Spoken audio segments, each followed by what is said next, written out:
Hello, good morning everybody, स्वागत है। आज हम बात करेंगे एक बहुत ही महत्वपूर्ण प्रमेय के बारे में और यह प्रमेय क्लास 10th के बच्चों के लिए बहुत ही महत्वपूर्ण है। इस प्रमेय का नाम है थेल्स प्रमेय। यदि आप थेल्स प्रमेय नहीं जानते हैं तो इस वीडियो को देख के अवश्य रूप से आप थेल्स प्रमेय अच्छी तरह से साबित करना सीख जाएंगे।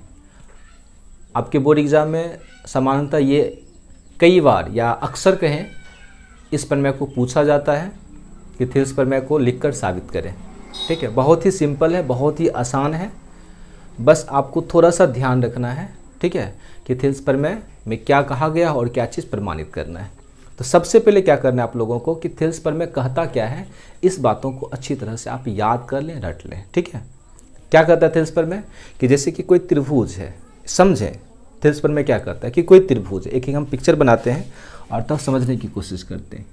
कहा कि अगर कोई एक त्रिभुज है, उस त्रिभुज में क्या कीजिए, एक भुजा के समांतर, जैसे इसका नाम दे देते हैं ए, बी और सी, एक भुजा के समांतर। चूंकि त्रिभुज में 3 भुजा होते हैं तो किसी एक भुजा के समांतर आप क्या कीजिए, कहा एक रेखा खींची जाए।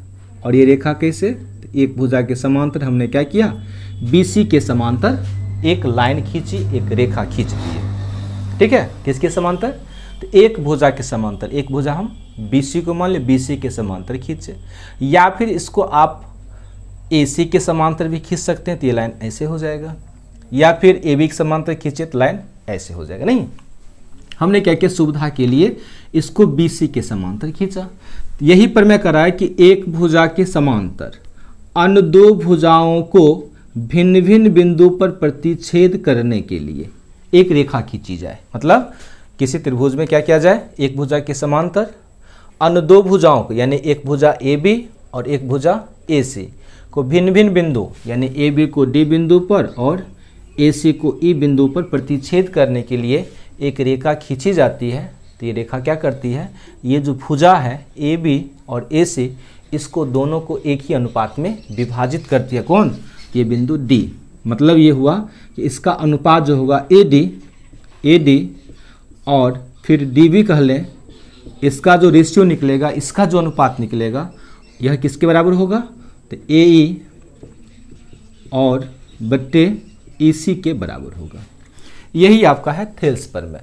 यानी कि अगर ये रेखा दोनों आपस में समांतर हो, AB और AC को भिन्न भिन्न बिंदु पर प्रतिच्छेद कर रहा हो, तो इसका जो रेशियो निकलेगा AD बट्टे DB और AE बट्टे EC, ये कहा क्या होगा, हमेशा एक ही अनुपात में होंगे, हमेशा समानुपाती होंगे।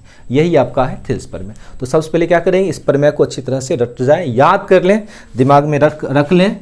वैसे देखिए यहाँ पर हम थेल्स प्रमेय को लिख दिए हैं। क्या लिखा हुआ कि यदि किसी त्रिभुज के एक भुजा के समांतर अन्य 2 भुजाओं को भिन्न भिन्न बिंदुओं पर प्रतिच्छेद करने के लिए एक रेखा खींची जाए तो ये अन्य 2 भुजाएं एक ही अनुपात में विभाजित हो जाती। यही आपका है थेल्स प्रमेय और इसी प्रमेय को हम प्रमाणित करेंगे। यह आपके एग्जाम में 5 नंबर का पूछा जाता है।